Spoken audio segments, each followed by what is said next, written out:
Hello, everybody. I am the proactive caregiver, and I specialize in educating others on how to be proactive by empowering you, the caregiver. Because if you cannot take care of yourself, then you cannot take care of your loved one. You know, that is a statement I absolutely understand now, but didn't appreciate it until I started to reflect on Mom's past. And I was reflecting because I wanted to figure out, how did we get here? And is this going to happen to me? I also appreciate life as a caregiver after taking a couple of months to reflect and understand all the things that I've experienced with her over the past several years. While I gradually became more of a proactive caregiver, I recognized that I used all that I had in my toolbox at the time to analyze like an accountant, to basically look at every situation we were faced with, to analyze it and figure out what was happening, what could be done, how to read the room, and definitely when to read between the lines. But there was one moment that I didn't read well. There was one moment that I felt blindsided me. And again, after reflecting on it, I can see why. So today I want to talk to you about what happened when our journey came to an end. Over the years, for as long as I could remember, Mom was not one to be touchy-feely hugs and kisses kind of a parent. And now I understand why. But she did make it a point to say, "I love you." So as I got older, and especially stepping into the caregiver role, there was always this thing between all of us, which was, "I love you." And she would always say, "I love you more."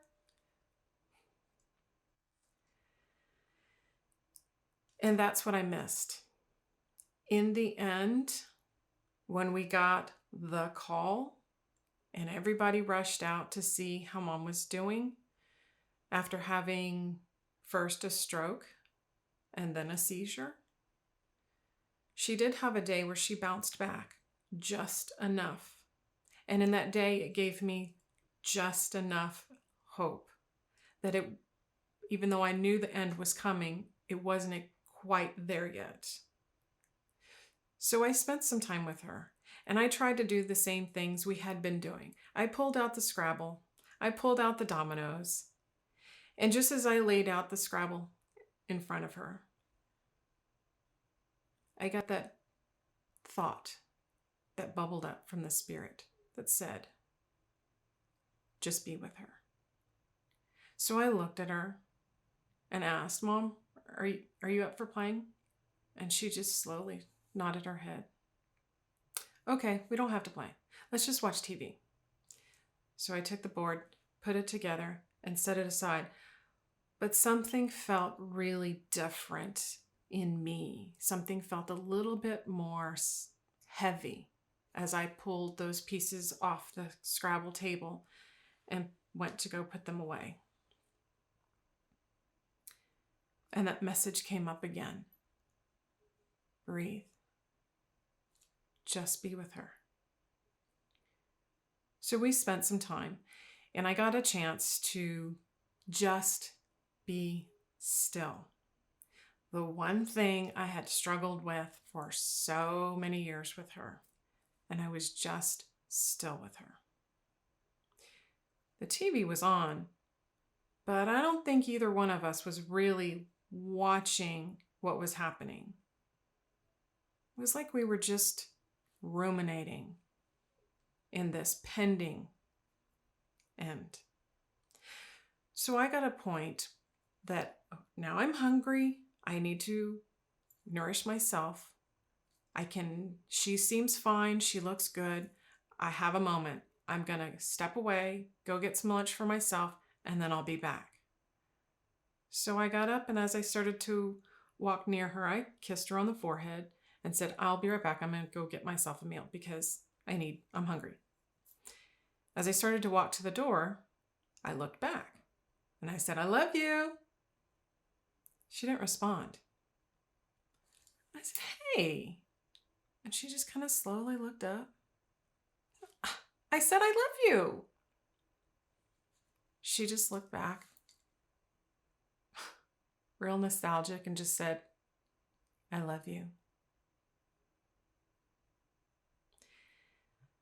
Wow. It made me feel really good because it was a real genuine, "I love you." And just for a second as I was leaving the room, I thought, wow, she must feel good. She didn't say like she normally, "I love you more," which sometimes felt like a rehearsed response. Because those voices in there that says she doesn't really love me, she just loves what I do for her, she doesn't really love me because she wouldn't have said or did this thing. That voice didn't come back this time. That voice said, "Something's not right."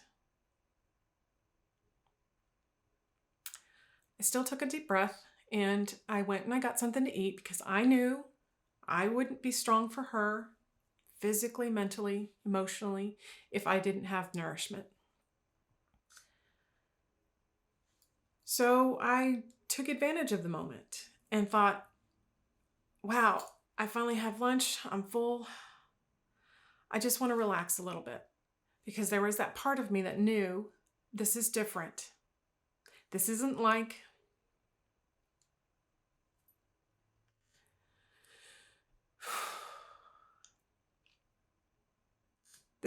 the other visits that we've had. Something's different.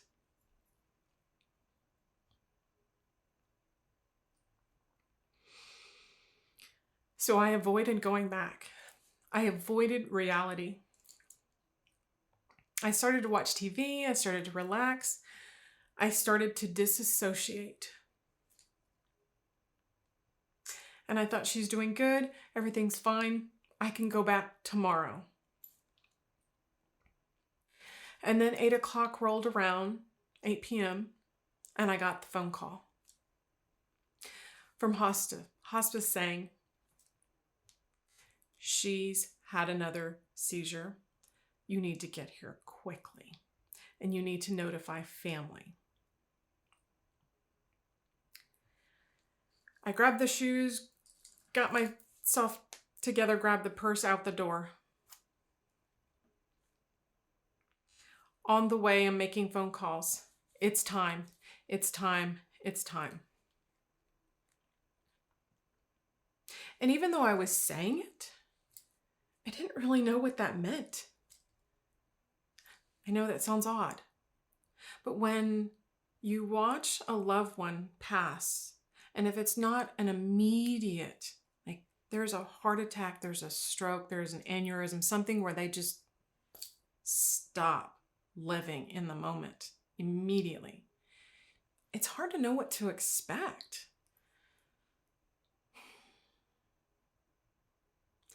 But when I got there, another part of me shifted into gear. That doer stepped right in and said, "What's going on? Give me the details. I want to know what's happening. Why? What can I do?" Because I didn't want to feel in that moment. I just needed to do. I needed something to do. I needed something to stay busy with. Especially because I made the phone calls. Get there, it's time. Get there, it's time. And I was having to make the phone calls to family members that I hadn't been in the same room with in 6 years. Caregiving is hard. And it's not hard just because of assisting with the daily activities is physically stressing or emotionally exhausting. It's hard because we are all doing our best and all approaching this the best way we think we know how to, with as many tools as we have at that particular time, and still there are so many things that get lost in translation. So I stepped into the room and immediately felt the need to just wall up all of the emotions from the outside. No outside arrows coming in, because I had enough of that going on the inside. All of the thoughts started flooding through. You should have done this. You should have done that. You could have done this. Had you done more of that? Why didn't we do this? Why didn't you notice this? Why didn't you come back sooner?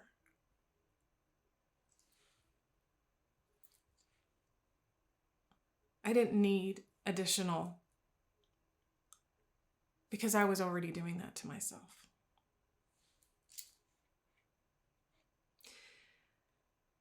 I was already going through the memories.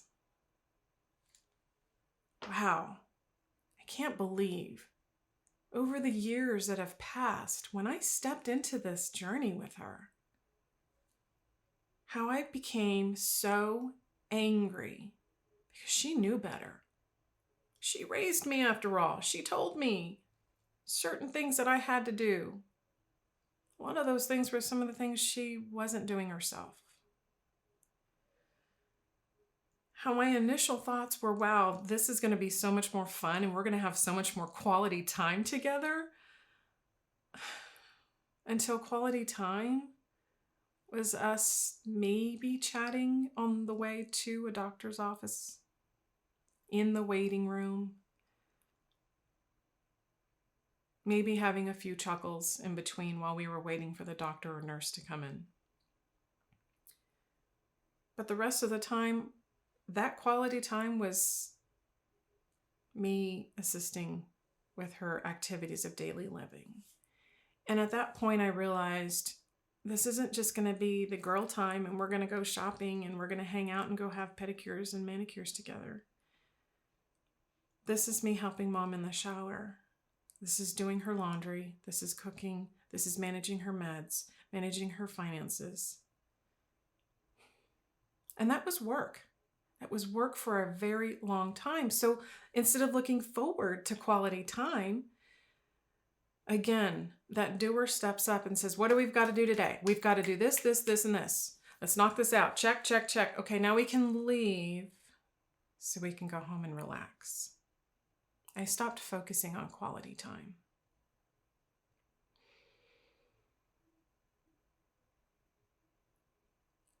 And where I was angry with my siblings for not contributing as much help, I acknowledged they were also in the same space, that same heart space. It's hard. Caregiving is messy. And it's not just messy because there's an incontinent moment to clean up after, or many times towards the end when mom would vomit in the car rides, which meant I had to clean up the car, or in the living room, or in the doctor's office, or what have you. That's not the kind of mess I'm talking about. I'm talking about the emotions, the things that we normally want to run away from, the things we try to avoid because it feels icky. And it's hard to be in that space on a daily basis.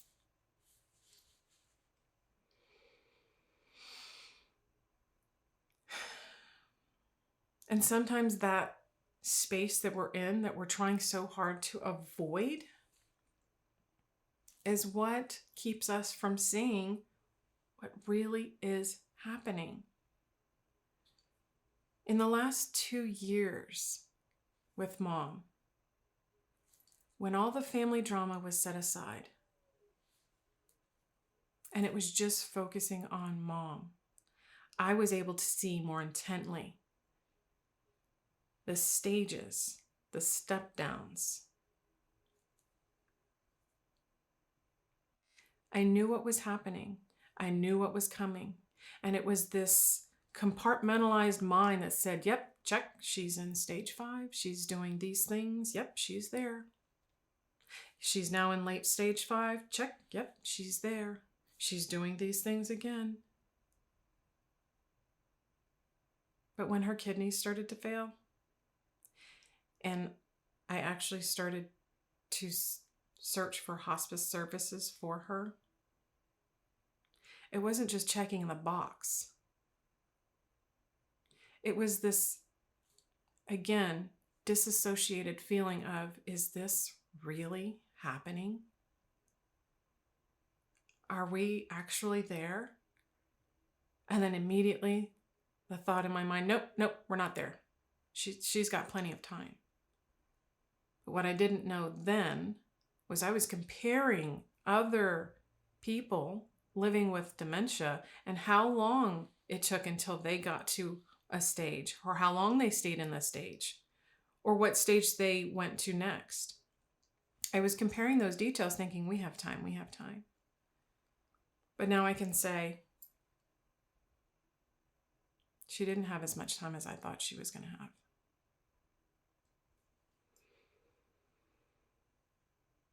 See, understanding the stages of dementia helped me so much, because I was able to see the difference in her behaviors and see the decline of her abilities, to point out the limitations she was finally reaching every couple of months.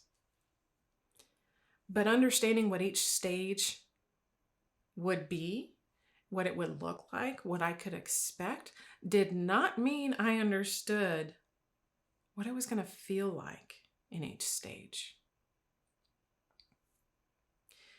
Advocating for Mom over those last 2 years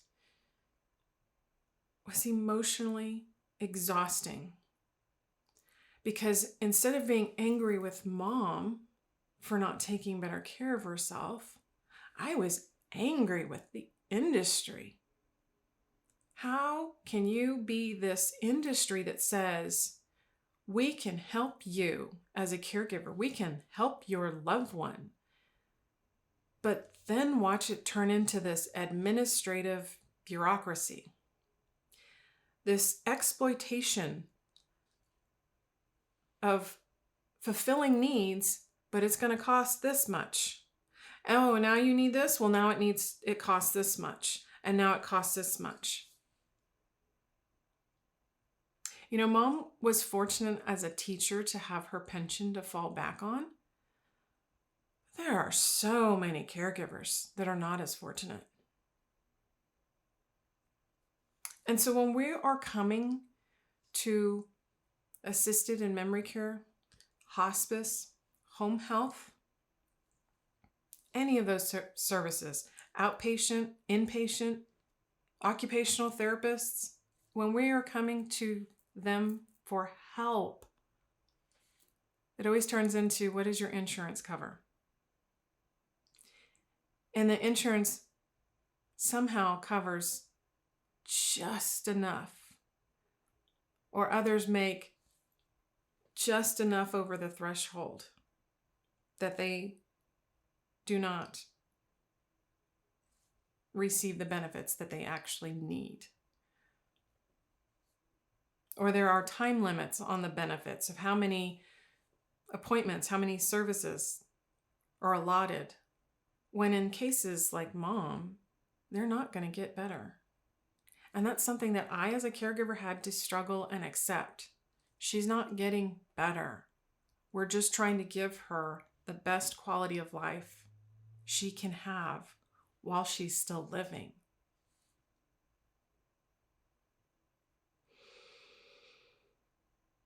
The need for education in assisted living, in home health, in hospice even, for people to understand what dementia is so apparent now. Because even down to the very end, I had, whether it was a med tech or other caregivers telling me, she's doing good. No, she still can. And they would rattle off some activities of daily living that she was still capable of doing. But then I would get there and I would see she's not capable of doing. So it would make me feel untrustworthy of the care she received, or doubted their level of education, their knowledge of dementia, or they know more than they're willing to tell me. They're trying to protect me as a caregiver because they're not telling me the truth. Because in the same week that mom started having seizures, I had one person say she's doing great. She's going to be fine. She's going to live for so much longer. She's doing so good. But the reality started to settle in slowly when I can see myself she wasn't doing as good. And the changes that started happening week to week. Because, in those early stages when all I had was to understand what stages could be expected and what they were going to look like and what she was going to either be able to do or not be able to do, those stages took anywhere from a year to 3 years before she had to step down. But in this wind down process, mom was changing by the week. And then it was by the day. And then it was by the hour. This is the time period that every caregiver needs to gather their support network. You need to have one so strong. And it doesn't need to be a quantity. You don't need to have 5, 10, 15 individuals, but you need to have a network around you so that when you are making that phone call, it's time. They know exactly what that means. And they are in place supporting you every step of the way.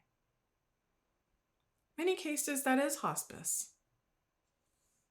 But in my situation with mom, it wasn't.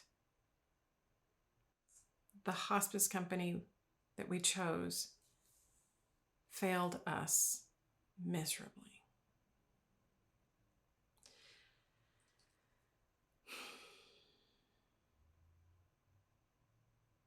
All of the confidence that I had was out the window because now I'm in panic mode. And I got there because although I was in agreement with all the parts of me that this is a journey that has an end and we are approaching that end, by the time it actually came to the end, I wasn't ready.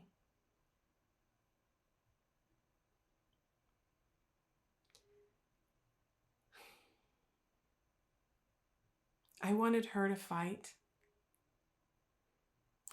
I wanted her to be that survivor she was always telling me she was. But at the same time, I knew she's tired. She's hurting too. And I think to a degree, she knew this isn't the quality of life she wants for much longer.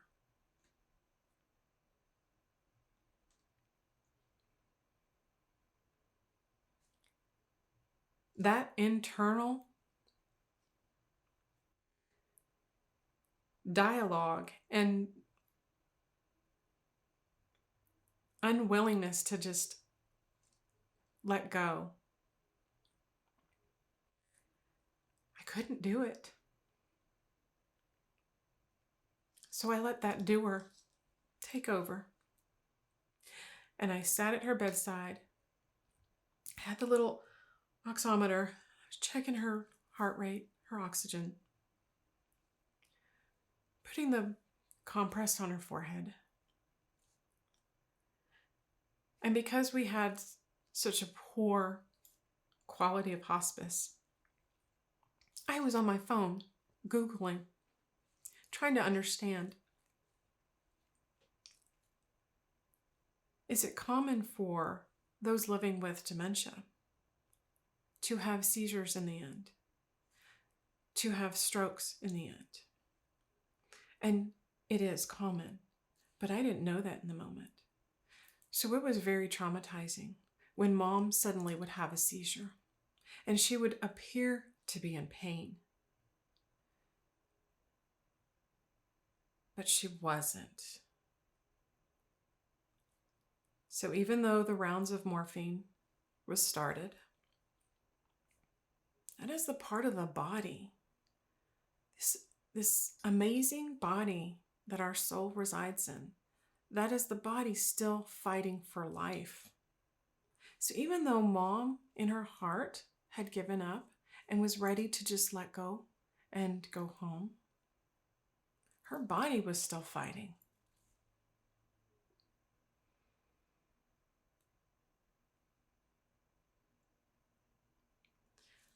So she went from years of transitioning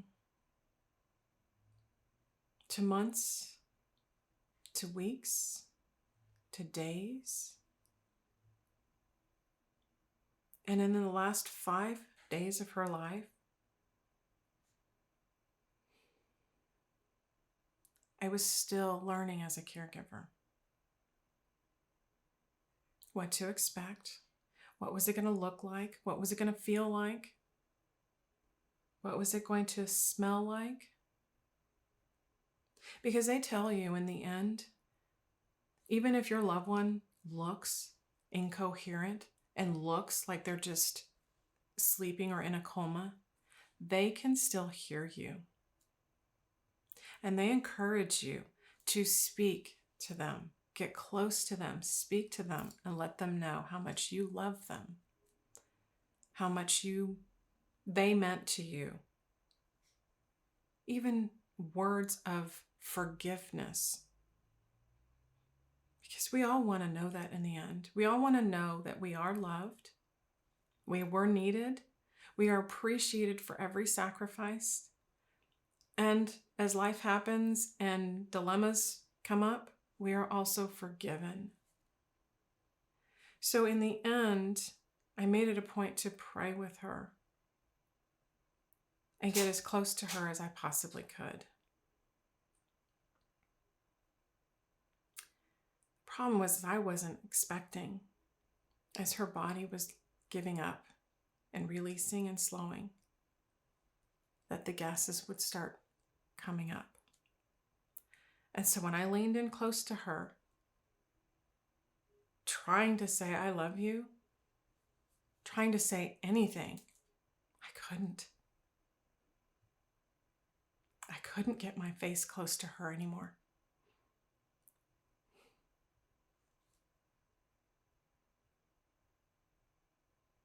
I knew she wasn't going to be able to respond, but I wanted her to hear those last words from me was that I loved her.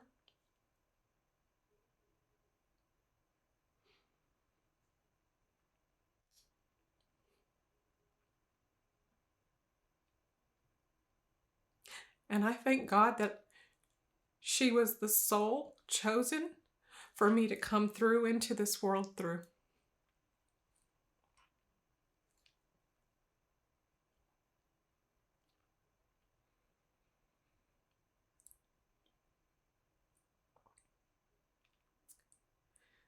It was odd though, because in the early morning hours, the day she actually passed, I had my sisters with me. And I felt the need that I to step back. They needed to sit close because I had been with her for many years. And I suddenly had this thought, this feeling that just washed over me. And so I told him, she's hanging on. She is hanging on until she feels from each of us that we're going to be okay.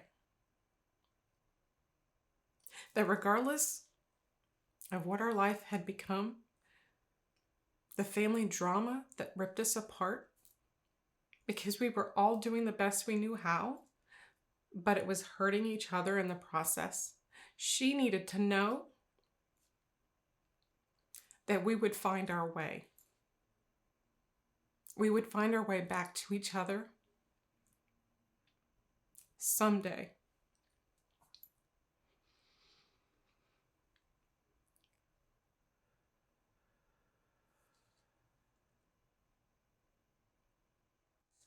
And I guess by saying it out loud, it was acknowledgement. Because with just a few hours later, she let go.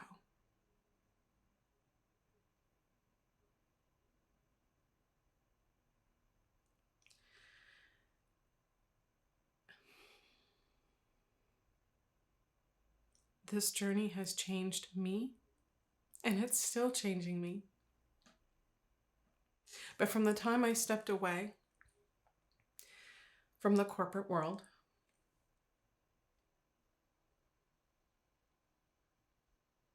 to stepping in as her caregiver, I didn't acknowledge myself as caregiver because then I was an angry daughter and partially hurt friend. But the more she needed, the more I felt the need to step in and advocate. And now I can embrace that survivor she tried to be over all those years for various reasons.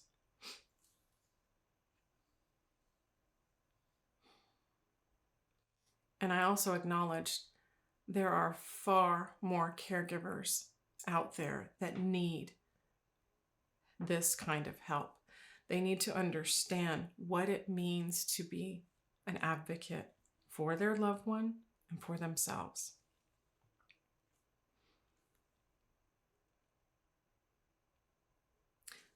The bottom line is, no matter how much I stressed and fought with my family, I would do it all over again if given the chance.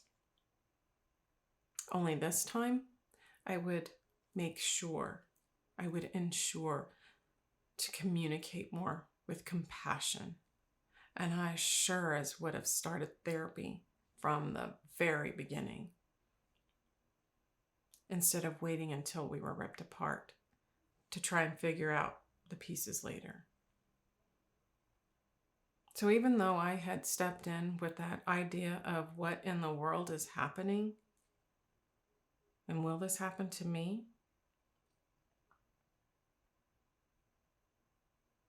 I know it won't. Because, as I said, this journey has changed me, and it's continuing to change me. And now I know what needs to be done going forward to fight for other caregivers as well.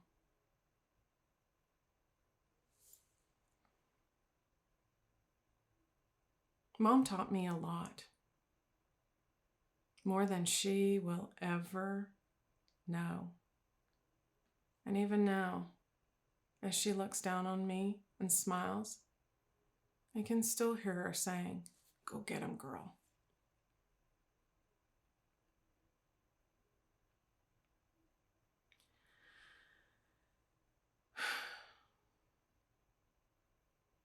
Caregiver's job is never done. So even as some have lost their loved ones, and there is relief that the suffering is over, it's not entirely over, because now it's just the next chapter in life for me. And that next chapter includes fighting for others, fighting for regulatory changes.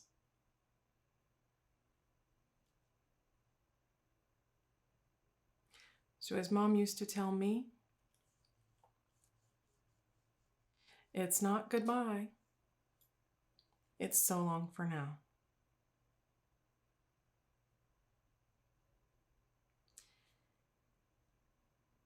If you are a caregiver that is in the end stage of your journey, and you are faced with becoming, yet again, a new version of yourself, just to get through that, if you have not already started therapy, please look into it and get something started. because we are not meant to be on this journey alone. We were never intended to take this burden on alone. And even though there are companies out there that claim to be your knight in shining armor, so to speak, to help you as caregivers, but then their actions don't speak louder, there are other caregivers out there that you can connect with through support groups. I invite you to join our monthly refuel, because whether your caregiver days have changed and your loved one has either passed on or they are still there is so much we learn from each other in every stage of our journey.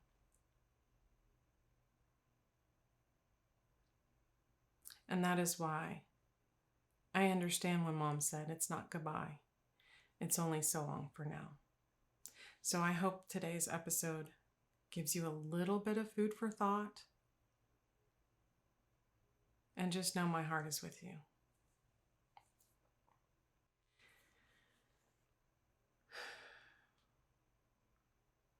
You can find more blogs and videos about this journey that is still evolving on proactivecaregiver.com.